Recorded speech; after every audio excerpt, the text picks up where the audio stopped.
आज हम शुरुआत करते हैं किसकी, अल्कीन्स की। अल्कीन्स, अल्कीन्स क्या होते हैं आपको पता है, थोड़ा बताएं जरा, अल्कीन्स क्या होंगे? Open chain, close chain. अब देखिए अल्कीन है, साइक्लो अल्कीन नहीं है, तो क्या होंगे? नंबर पहली बात कि अल्कीन्स ओपन चेन होंगे, कार्बन की ओपन चेन होगी। दूसरी बात कि ये अनसेचुरेटेड होंगे। दूसरी बात क्या? ये अनसेचुरेटेड होंगे। अब अनसेचुरेटेड की सिचुएशन ये होती है कि कार्बन कार्बन डबल बॉन्ड भी हो सकता है, कार्बन कार्बन ट्रिपल बॉन्ड भी। तो ये कौन से हैं? डबल बॉन्ड वाले, ठीक है। ये ट्रिपल बॉन्ड वाले नहीं, अगर ट्रिपल बॉन्ड होगा तो अच्छा। दूसरी बात, इन सफिक्स यूज करेंगे। क्या यूज करेंगे? इन सफिक्स, यानी अगर दो कार्बन है तो ईथ के अंदर क्या लगाएंगे? इन, बन जाएगा इथीन। 5 कार्बन है तो पेंट लगाएंगे इन, तो बन जाएगा पेंटीन, ठीक है। तो इस तरह से बता देते जाएंगे। उसके बाद दूसरी बात क्या चीज है? पेंटीन के बाद इन के बाद CnH2n, CnH2n। तीसरी बात क्या है, बल्कि पांचवी बात कि they R ring chain isomers of cycloalkanes, isomers of cycloalkanes. अब इसको थोड़ा समझने की कोशिश करें कि अगर आपके पास प्रोपीन है, अगर आपके पास क्या चीज है? प्रोपीन है, और आपके पास साइक्लोप्रोपेन है, दोनों का मॉलिक्यूलर फार्मूला सेम होगा, पर इनकी अरेंजमेंट अलग है, सेम है। Both of these are what? C3H6, C3H6, पर ये ओपन चेन है और ये रिंग कंपाउंड है। तो ये एक दूसरे के क्या होते हैं? ये रिंग चेन आइसोमर्स होते हैं। क्या होते हैं? रिंग चेन आइसोमर्स, ठीक है। तो अल्कीन्स किसके रिंग चेन आइसोमर हैं? साइक्लोअल्केन्स के, नॉट ऑफ अल्कीन्स। अच्छा, उसके बाद क्या होगा कि they have 2 hydrogen atoms less than alkanes, कि इनमें 2 हाइड्रोजन अल्केन से कम होते हैं। और आप देखेंगे कि अगर अल्काइन से कंपेयर करेंगे तो मोर देन क्या होंगे? अल्काइंस। तो अल्काइंस से कंपेयर करेंगे तो इनको 2 हाइड्रोजन क्या होते हैं? ज्यादा होते हैं। और अगर अल्केन से कंपेयर करेंगे तो क्या हुआ? 2 कम किससे होंगे? अल्केन से। 2 ज्यादा किससे होंगे? अल्काइन से, ठीक है। अच्छा, उसके बाद सेचुरेटेड हैं, ओपन चेन, अनसेचुरेटेड हैं, डबल बॉन्ड वाले, ओपन चेन। इनमें कम से कम क्या होगा? एक डबल बॉन्ड होगा, एक से ज्यादा भी हो सकते हैं, ठीक है, एक से ज्यादा भी हो सकते हैं, ठीक। उसके बाद ये कि अल्कीन्स आर क्या होते हैं? कलरलेस, इनका कोई रंग नहीं होता। उसके बाद टेस्टलेस, कोई जायका नहीं होता, अगर आप चख के देखेंगे तो आपको कुछ नहीं फील होगा। एंड क्या होते हैं? शेमलेस होते हैं? नहीं, odourless. There is an exception, except is what? ethene, except ethene। अगर ethene को छोड़ दें, ethene को क्या होती है? स्वीट स्मेल होती है, अच्छी लगने वाली खुशबू होती है, स्वीट स्मेल।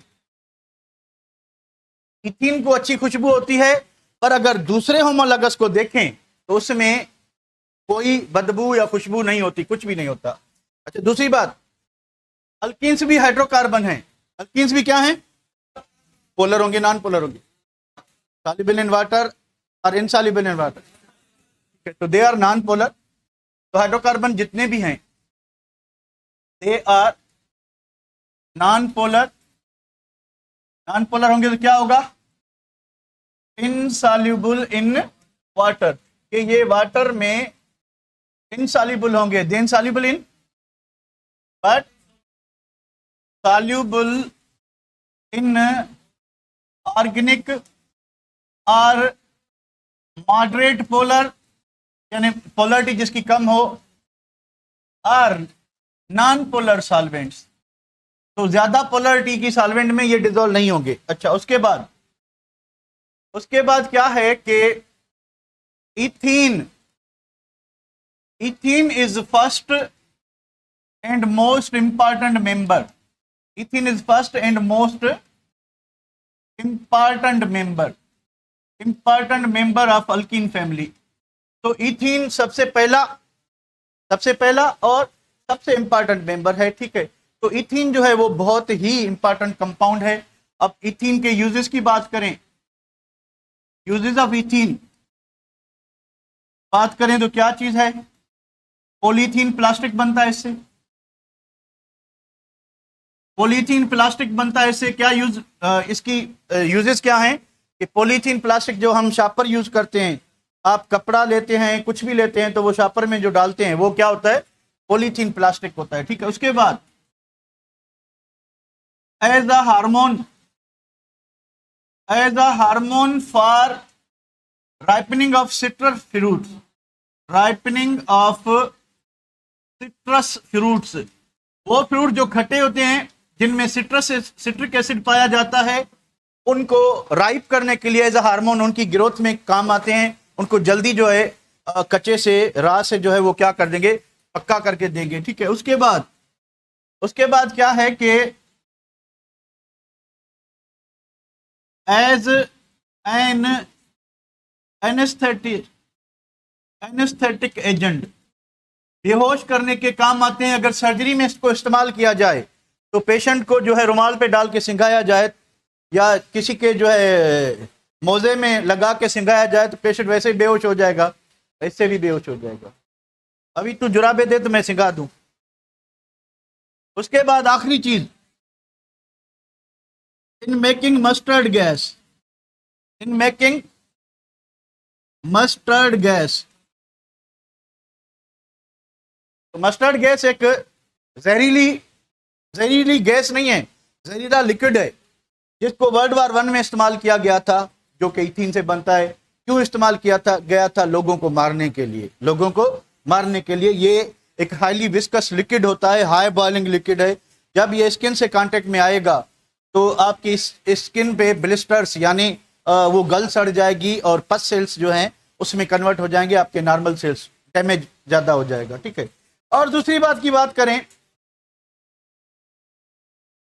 तो ये जो 2 कार्बन है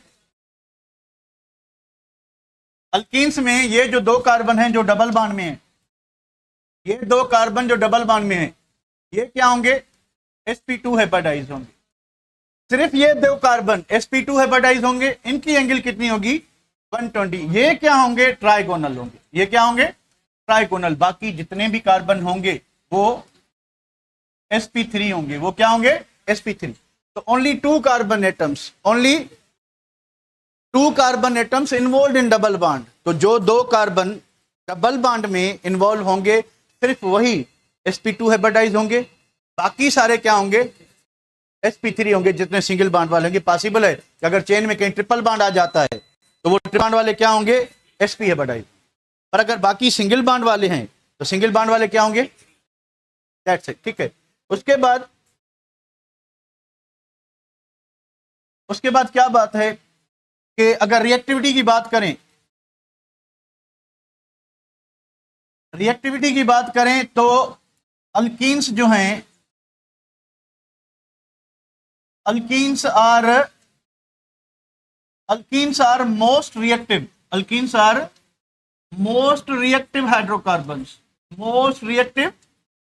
हाइड्रोकार्बन्स। यानी अगर आप रिएक्टिविटी ऑर्डर कंपेयर करेंगे तो सबसे ज्यादा रिएक्टिविटी हाइड्रोकार्बन्स में। अगर हाइड्रोकार्बन्स की आप रिएक्टिविटी कंपेयर करेंगे तो सबसे ज्यादा रिएक्टिव होंगे अल्कीन्स। अल्कीन्स के बाद आएगा नाम किसका, अल्काइंस का। अल्काइंस के बाद आएगा एरीन्स। एरीन्स कहते हैं एरोमेटिक कंपाउंड्स को, यानी वो उनके जो सब्स्टिट्यूएंट हैं, ठीक है। उसके बाद आखिर में जो कम रिएक्टिविटी होगी किसकी होगी, अल्केन की। इस वजह से इसको क्या कहते हैं, पैराफिन्स। और दूसरी बात, अल्कीन्स को क्या कहते हैं, इनको कहते हैं ओलिफिन्स। इनको क्या कहते हैं, ओलिफिन्स। लैटिन वर्ड है, Latin oleum. Oleum means oil. Oleum means क्या है, आयल।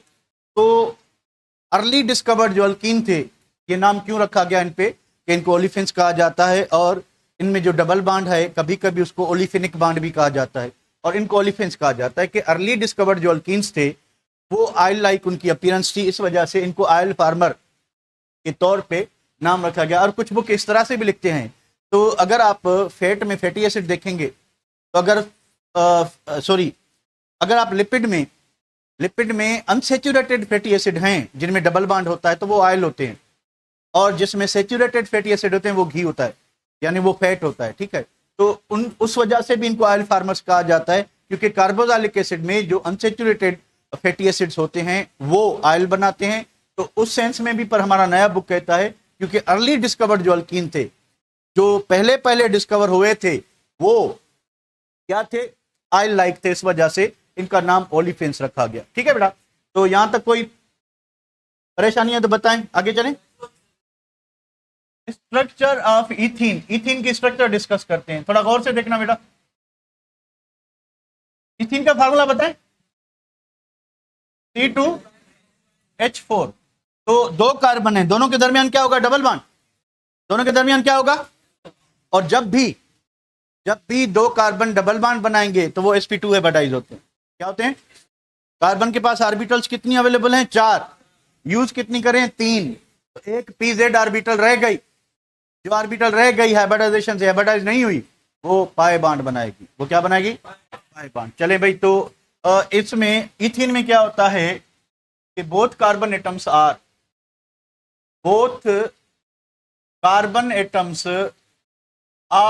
क्या होते हैं, sp2 हाइब्रिडाइज्ड, sp2 हाइब्रिडाइज्ड होते हैं। ठीक है, तो भाई आप sp2 हाइब्रिडाइज्ड की इधर थोड़ा डिजाइन बना ले, ये एक कार्बन sp2 हाइब्रिडाइज्ड, ठीक है, ये दूसरा कार्बन sp2 हाइब्रिडाइज्ड, सही है बेटा। अब दिस इज द रीजन जो इन्होंने ओवरलैपिंग की, तो ये एक कार्बन है, ये दूसरा कार्बन, ठीक है, this is the overlap region. तो लीनियर ओवरलैपिंग है कि पैरेलल है, हाइब्रिड ऑर्बिटल हमेशा सिग्मा बॉन्ड बनाती है, तो हमेशा ओवरलैपिंग कौन सी होगी, लीनियर होगी। इसके पास जो अनहाइब्रिडाइज्ड ऑर्बिटल होंगी, ठीक है, वो पाई बॉन्ड बनाएंगे। तो अच्छा, हाइड्रोजन कितने हैं, 4, तो हाइड्रोजन सिंगल बॉन्ड बनाता है यानी सिग्मा बॉन्ड, तो 4 ऑर्बिटल वेकेंट है हाइड्रोजन के लिए, तो एक हाइड्रोजन इधर लगेगा, दूसरा हाइड्रोजन इधर लगेगा, तीसरा हाइड्रोजन इधर लगेगा, एंड चौथा हाइड्रोजन इधर लगेगा। ठीक है, तो ये ओवरलैपिंग कौन सी हो गई, ये भी लीनियर हो गई। Don't forget one thing that hybrid orbital always form sigma bond. Hydrogen के पास एक ही इलेक्ट्रॉन होता है, तो hydrogen always form sigma bond, क्योंकि single bond is always sigma bond, तो हाइड्रोजन सिंगल बॉन्ड बनाएगा। तो अब इसके पास क्या चीज रह गई कि इसके पास एक अनहाइब्रिडाइज्ड ऑर्बिटल pz। अब ये अनहाइब्रिडाइज्ड ऑर्बिटल, हम इथीन को इस तरह से देख रहे हैं ना, अब इथीन इस तरह से है, फ्लैट मॉलिक्यूल। अब अनहाइब्रिडाइज्ड ऑर्बिटल क्या होगी, परपेंडिकुलर होगी। तो जो दो अनहाइब्रिडाइज्ड ऑर्बिटल हैं तो आपस में क्या होंगी, पैरेलल होंगी। तो ये बॉन्ड जो बनेगा, कौन सा बॉन्ड बनेगा, ये बॉन्ड पाई बॉन्ड बनेगा। ठीक है, तो ये पाई बॉन्ड और ये सिग्मा बॉन्ड किसके दरमियान, carbon carbon carbon carbon carbon hydrogen. तो इस स्ट्रक्चर को अगर हम बनाएं छोटा सा करके, तो ये कुछ इस तरह से मॉलिक्यूल बनता है। तो टोटल 3 किस्म के बॉन्ड हैं, बताएंगे कौन कौन से हैं। नंबर पहला बॉन्ड है carbon carbon sigma bond, carbon carbon sigma bond. दूसरा कौन सा है, कार्बन हाइड्रोजन सिग्मा बॉन्ड। तीसरा कौन सा है, तीसरा है आपका कार्बन कार्बन पाई बॉन्ड। अच्छा, थोड़ा बताते भी जाएं, तो ये किस ओवरलैपिंग से बनेगा, लीनियर। ये किस ओवरलैपिंग से बनेगा, लीनियर।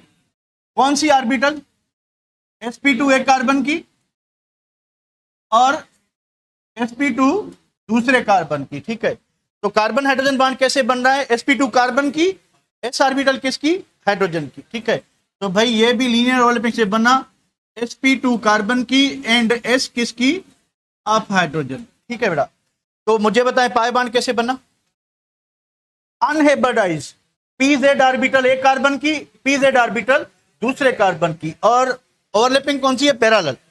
तो पैरेलल ओवरलैपिंग से बना दूसरा बॉन्ड, कौन सा, अनहाइब्रिडाइज्ड, अनहाइब्रिडाइज्ड किसकी?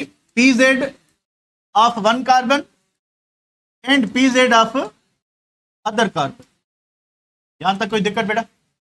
इसमें कोई परेशानी? एक मरतबा देख लें, एक मरतबा अपनी नजर से देख लें, एक मरतबा अपनी नजर से देख लें। ये कार्बन कार्बन डबल बॉन्ड जो है, इसकी जो बॉन्ड लेंथ है दैट इज 1.34 एंगस्ट्रॉम, 1.34 एंगस्ट्रॉम, और इसकी जो बॉन्ड एनर्जी है 614 किलो जूल पर मोल। अच्छा देखें, हमने पढ़ा था कि सिंगल बॉन्ड की जो एनर्जी है वो 348 थी, कल देखा था हमने, ठीक है। अब डबल बॉन्ड की जो एनर्जी है कितनी है? 614, तो डिफरेंस निकालें कितना आएगा? तो ये सिंगल बॉन्ड है, किसकी एनर्जी है? सिग्मा बॉन्ड की। तो डिफरेंस हमें किसकी एनर्जी देगा? Pi bond. तो डिफरेंस क्या आएगा?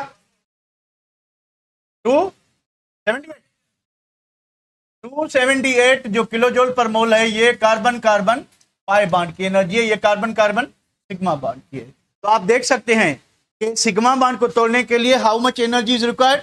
348, जबकि पाई बॉन्ड को तोड़ने के लिए कम एनर्जी चाहिए। तो बॉन्ड स्ट्रांग कौन हुआ? बॉन्ड स्ट्रांग कौन हुआ? सिग्मा बॉन्ड स्ट्रांग, और पाई बॉन्ड क्या होता है? वीक होता है। तो अल्कीन्स में पाई बॉन्ड कमजोर होने की वजह से अल्कीन्स ज्यादा रिएक्टिव होते हैं, अल्कीन्स ज्यादा रिएक्टिव होते हैं। Any problem? बढ़े आगे। चलो एक बार बुक पे नजर डालें, बुक क्या कहता है। एक सेकंड मेरा। Alkenes are a class of unsaturated, unsaturated hydrocarbon. तो कौन सा अनसेचुरेटेड है? डबल बॉन्ड वाला। दे कंटेन वन और more carbon carbon double bond के। अल्कीन में एक भी डबल बॉन्ड हो सकता है, एक से ज्यादा भी हो सकते हैं। अगर एक से ज्यादा होंगे तो हम डाइन हो सकता है, ट्राइन हो सकता है, पोलीन हो सकता है। और जितने जितने डबल बॉन्ड बढ़ते जाएंगे, एक डबल बॉन्ड पे आप 2 हाइड्रोजन कम करोगे, एक डबल बॉन्ड पे 2 हाइड्रोजन। अगर कोई डाइन है तो वो अल्केन से उसके पास 4 हाइड्रोजन कम होंगे, ठीक है बेटा। अच्छा, उसके बाद olefins and other term used for refer to these alkenes, इनको ओलिफिन्स भी कहा जाता है। Term olefin drives from the Latin word oleum meaning oil. और क्यों दिया गया? This is because some early discovered alkenes were oil like. Structure की बात करते हैं तो स्ट्रक्चर ऑफ अल्कीन में इथीन जो है वो एज अ रिप्रेजेंटेटिव एग्जांपल। तो structure of ethene is characterised by the 2sp2 hybridised carbon. हमने अभी देखा कि दोनों कार्बन क्या होते हैं? sp2 हाइब्रिडाइज्ड होते हैं, यानी ट्राइगोनल होंगे, sp2 यानी ट्राइगोनल होंगे। उसके बाद क्या चीज है? They are arrange in trigonal planar geometry. Planar का मतलब ये है कि ये एक ही प्लेन पे होंगे। अगर मान लें कि आपके पास ये एक कार्बन है और ये हाइड्रोजन है, ठीक है, तो अगर आपकी तरफ है या मैं अपनी तरफ कर लेता हूं, ये थोड़ा स्क्रीन की तरफ रखते हैं, ठीक है, तो 120 एंगल इधर बनेगी, तो दूसरा हाइड्रोजन 120 एंगल इधर बनेगी, तीसरा हाइड्रोजन। अब देखिए एक ही प्लेन पे है, ये 1 हाइड्रोजन 120 पे 2 एंड 120 पे तीसरा, तो ये क्या होगा? एक ही प्लेन पे एटम्स हैं, ये प्लानर मॉलिक्यूल है। आप इसकी स्ट्रक्चर एग्जैक्टली बुक पे ड्रा कर सकते हो, पर आप अल्केन की स्ट्रक्चर बुक पे ड्रा नहीं कर सकते। आप बेंजीन की भी कर सकते हो, यानी जहां पर भी sp हाइब्रिडाइजेशन होगी, sp2 हाइब्रिडाइजेशन होगी, आप एग्जैक्ट स्ट्रक्चर बुक पे ड्रा कर सकते हो, ठीक है बेटा। अच्छा, उसके बाद क्या चीज है? The double bond between the carbon atoms is composed of a sigma bond arises from the overlapping of sp2 hybrid orbitals. अभी हमने सारा डिस्कस कर लिया, वही चीज लिखा हुआ है कि ये जो डबल बॉन्ड है, इस डबल बॉन्ड में एक सिग्मा बॉन्ड है। और सिग्मा बॉन्ड कैसे बना है? Carbon carbon sigma bond linear overlapping से बना है। एक कार्बन की sp2 ऑर्बिटल, दूसरे कार्बन की sp2 ऑर्बिटल। चलें इसको वापस आते हैं, कोई नई बात है तो वो देखते हैं। यही स्ट्रक्चर बनी है कि कार्बन अपनी sp2 हाइब्रिडाइज यूज कर रहा है। तो मुझे ये बताएं, ये जो बलून्स लगे हुए हैं इसमें अनहाइब्रिडाइज ऑर्बिटल कौन सी है? किस कलर की है? अनहाइब्रिडाइज ऑर्बिटल कौन सी है?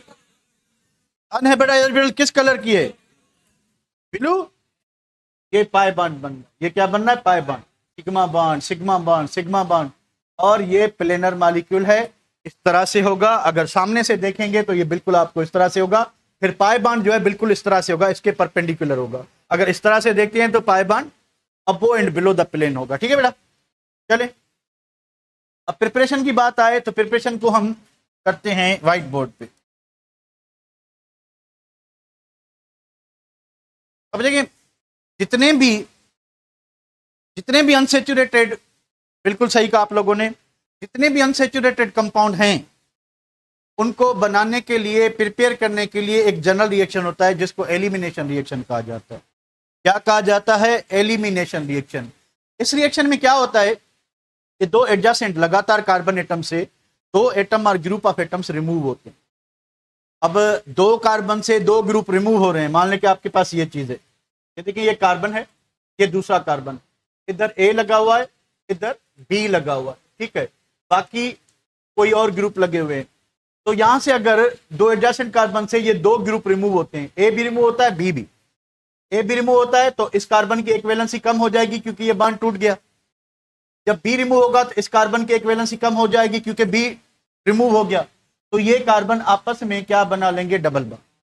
तो ऐसा रिएक्शन जिसमें दो लगातार कार्बन से दो ग्रुप रिमूव हो जाएं तो इसको कहते हैं एलिमिनेशन रिएक्शन। चलें इसको करते हैं कि ये होता क्या है। तो हेडिंग है हमारी प्रिपरेशन,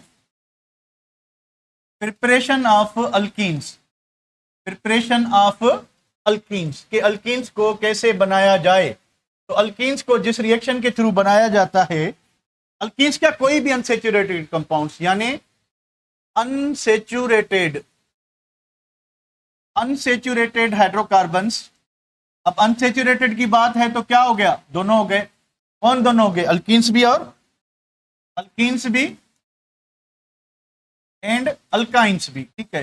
तो अनसेचुरेटेड हाइड्रोकार्बन्स आर जनरली, आमतौर पे इनको कैसे प्रिपेयर करते हैं? Generally prepared by elimination reactions. कौन सा रिएक्शन? Elimination reaction. थोड़ा इसको गौर से देखना, बहुत काम की बात है, आगे काम आएगा आपको। तो एलिमिनेशन रिएक्शन में क्या होता है? What is elimination reaction? Elimination reaction क्या होता है? तो इसको हम डिफाइन इस तरह से करेंगे कि अ रिएक्शन इन विच क्या हो, जिसमें two group of atoms are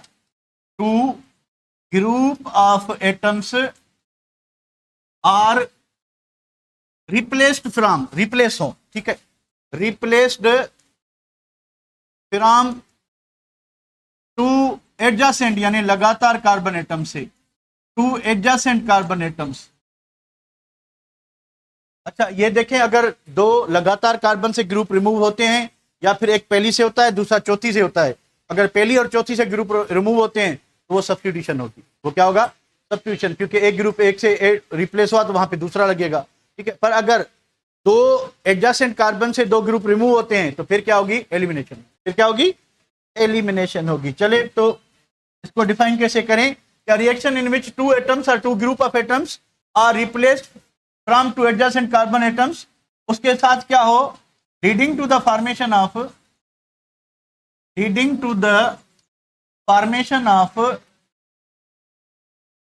of an unsaturated product, of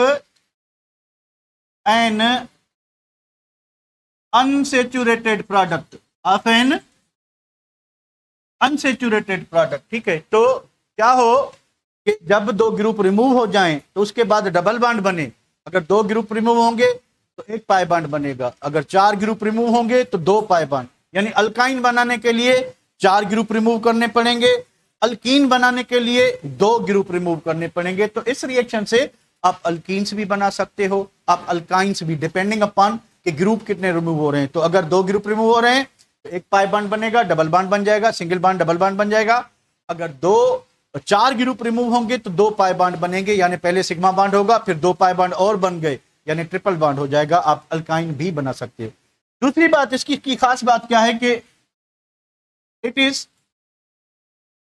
is reverse of, ये जो रिएक्शन है it is reverse of addition reaction, it is reverse of addition reaction, ठीक है। तो अब एडिशन में क्या होता है कि जब पाई बॉन्ड टूटता है तो उस पर दो ग्रुप ऐड होते हैं। यहां पे क्या हो रहा है?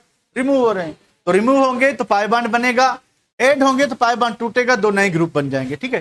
तो इस तरह से ये एडिशन रिएक्शन का क्या होता है? रिवर्स होता है। दूसरी बात ये कि इस रिएक्शन में हो क्या रहा है? In this reaction two sigma bonds sigma bonds are broken, थोड़ा गौर करना इस पॉइंट पे, 2 sigma bonds are broken and 1 pi bond is formed, and 1 pi bond is formed. तो मुझे बताएं कि इस रिएक्शन में क्या हो रहा है।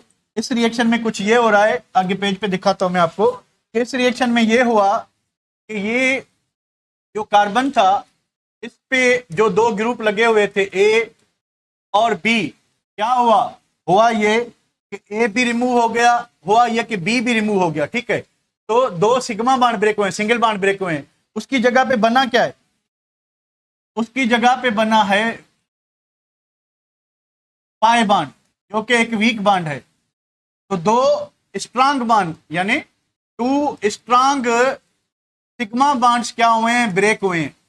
ठीक है, ब्रोकन हुए हैं एंड 1 वीक पाई बॉन्ड बना है, week pi bond is formed. तो आप बता सकते हैं रिएक्शन एंडोथर्मिक होना चाहिए कि एक्सोथर्मिक होना चाहिए, रिएक्शन एंडोथर्मिक होना चाहिए कि एक्सोथर्मिक, अक्ल वाले बता सकते हैं, कोई बता सकता है। और रिएक्शन क्या होगा, रिएक्शन एंडोथर्मिक होगा। लेकिन bond breaking is endothermic, bond breaking is endothermic. तो 2 बॉन्ड स्ट्रांग टूट रहे हैं तो हमें ज्यादा एनर्जी चाहिए बॉन्ड ब्रेक करने के लिए, और बॉन्ड जो बन रहा है वो वीक है, तो एनर्जी जो रिलीज होगी वो कम होगी, और एनर्जी जो हम इन करेंगे वो क्या होगी, वो ज्यादा होगी। 2 बॉन्ड, ठीक है, इधर एक बॉन्ड बना है वो भी कमजोर है, तो ये रिएक्शन क्या होगा, एंडोथर्मिक होगा। तो मुझे ये भी बताते चलें फिर, अब रिएक्शन एंडोथर्मिक है तो रिएक्टेंट ज्यादा स्टेबल होंगे या प्रोडक्ट ज्यादा स्टेबल होंगे, रिएक्टेंट ज्यादा स्टेबल होंगे या प्रोडक्ट। पहली बात कि it is an example of endothermic reaction, endothermic reaction. ठीक है, दूसरी बात कि reactants are more stable then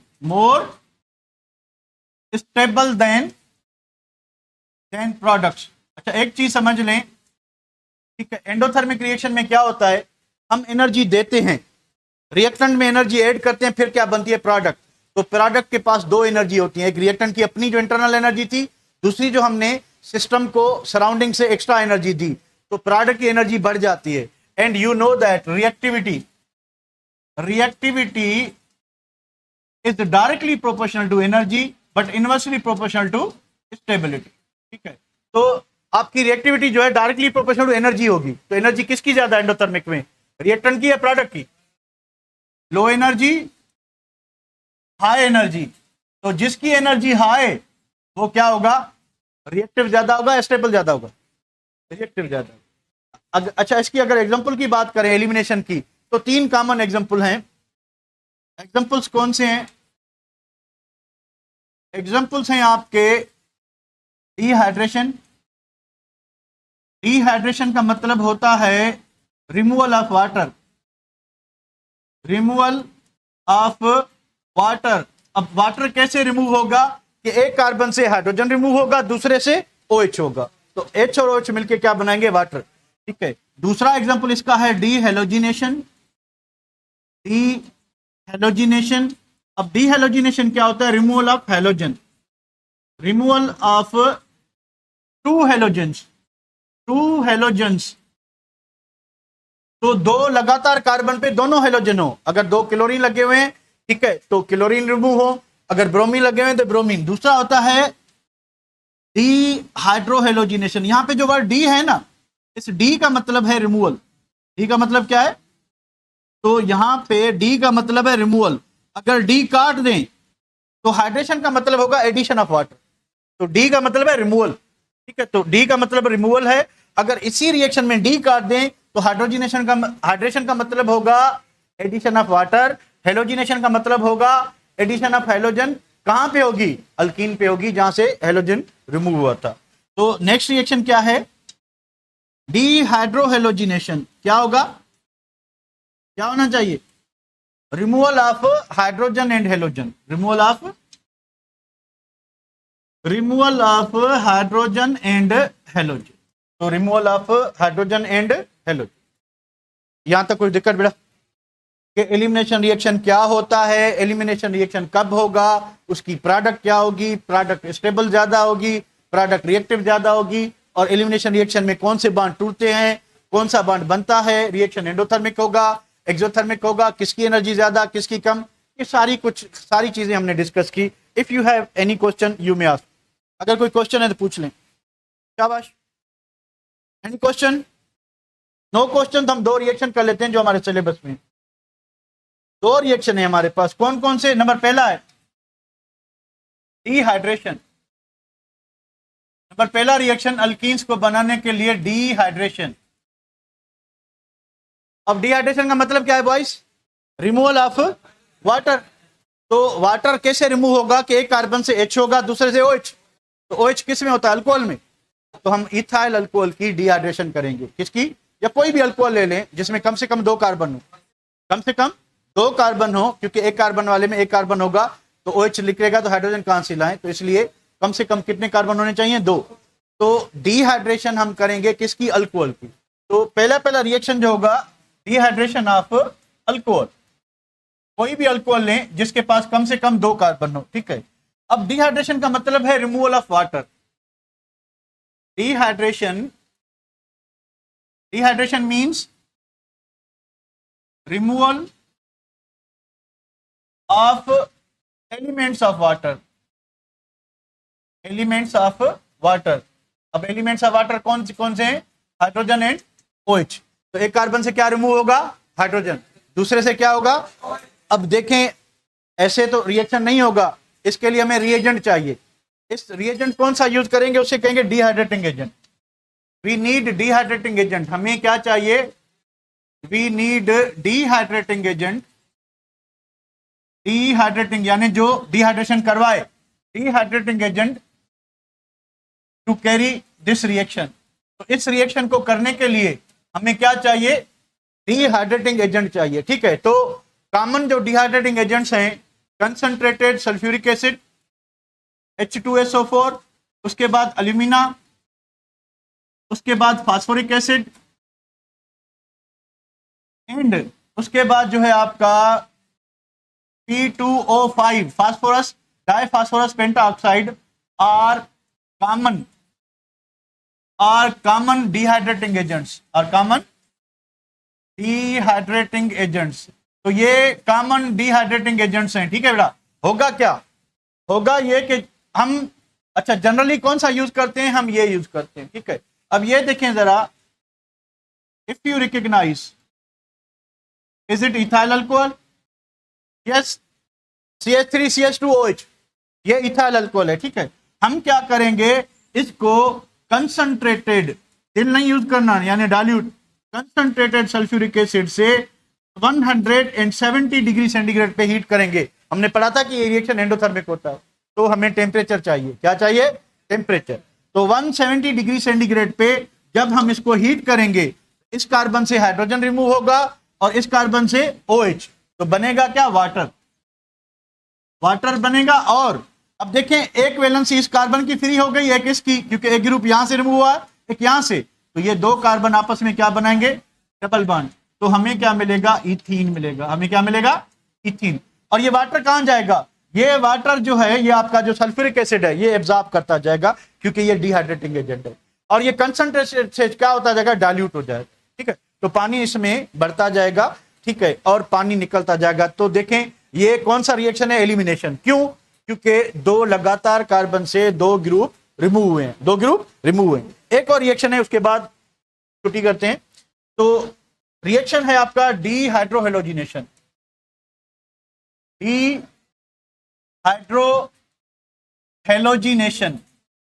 dehydrohalogenation, ठीक है। अच्छा, एक अब देखें, डिहाइड्रोहेलोजिनेशन का मतलब है removal of hydrogen and halogen. तो एक कार्बन से हाइड्रोजन रिमूव होगा, दूसरे से हेलोजन। तो व्हाट वी शुड हैव, क्या होना चाहिए? अल्काइल हैलाइड, हेलोजन लगाओ पर कम से कम 2 कार्बन। एक से हाइड्रोजन रिमूव होगा, देखिए एलिमिनेशन रिएक्शन में 2 कार्बन हो कम से कम, एक से एक ग्रुप जाए, दूसरे से दूसरा। तो मिथाइल क्लोराइड, मिथाइल ब्रोमाइड की आप एलिमिनेशन नहीं कर सकते, कर सकते हैं, वो दूसरी टाइप की एलिमिनेशन है, हमारे सिलेबस में नहीं। पर कम यहाँ पे हमें कितने चाहिए कार्बन? 2। तो हम क्या करेंगे, डीहाइड्रोहेलोजिनेशन ऑफ इथाइल क्लोराइड कर ले, इथाइल क्लोराइड। तो इथाइल क्लोराइड है तो पहली बात के डी हेलोजिनेशन में हम कह रहे हैं डीहाइड्रोक्लोरिनेशन, तो क्या होगा, removal of hydrogen and chlorine, removal of hydrogen and chlorine. तो क्या चाहिए हमें, we need potassium hydroxide base in alcohol solvent, alcohol solvent. तो इस रिएक्शन को करने के लिए वी नीड अ बेस, हमें क्या चाहिए, बेस। बेस क्या करता है, बेस हाइड्रोजन लेगा, बेस क्या करेगा, हाइड्रोजन लेगा। चलिए भाई देखते हैं क्या होगा रिएक्शन में। ये होगा कि ये जो आपका इथाइल अल्कोहल है, सॉरी इथाइल क्लोराइड, यहां पे है हाइड्रोजन, तो ये जो बेस है, प्यारे बच्चों जरा गौर से देखना, पॉजिटिव और नेगेटिव, ठीक है। तो ये जो बेस है, ये बेस क्या करेगा कि बेस इस हाइड्रोजन को अपनी तरफ लेगा। अब क्योंकि पेयर ऑफ इलेक्ट्रॉन यहां पे शिफ्ट हो रहा है, तो हाइड्रोजन अपना पेयर यहां शिफ्ट करेगा, तो यहां पे क्या बनेगा, डबल बॉन्ड, और ये क्लोरीन यहां से रिमूव होगा। तो क्लोरीन क्या कर रहा है, पेयर लेके आ रहा है, तो क्लोरीन पे कौन सी चार्ज होगी, पेयर लेके आ रहा है, नेगेटिव। पोटेशियम पे कौन सी चार्ज है, पॉजिटिव, क्या बना, KCl। उसके बाद OH एज अ नेगेटिव आया, OH as a negative, hydrogen से इलेक्ट्रॉन लिया, हाइड्रोजन को इलेक्ट्रॉन दिया, क्या बना, वाटर। तो ओवरऑल क्या हुआ, ओवरऑल ये हुआ कि हाइड्रोजन यहां से रिमूव हुआ, क्लोरीन यहां से रिमूव हुआ, तो यहां पे क्या बनेगा, डबल बॉन्ड। तो हमें क्या मिला, हमें मिला क्या, इथीन, हमें क्या मिला, इथीन। रिएक्शन होगा 60 डिग्री सेंटीग्रेड पे, potassium hydroxide base, alcohol solvent होनी चाहिए। अगर अल्कोहल की जगह पे, आप आगे चल के पढ़ेंगे, अगर आप अल्कोहल की जगह पे पानी यूज करते हैं तो फिर रिएक्शन जो है वो सब्स्टिट्यूशन हो जाएगा एलिमिनेशन की जगह पे। तो ये हम 8वें आगे चल के पढ़ेंगे अल्काइल हैलाइड चैप्टर में कि एलिमिनेशन कब होगी और सब्स्टिट्यूशन कब होगी। तो यहां तक मैं सेव करता हूं, अभी आप जाके खेल सकते हैं।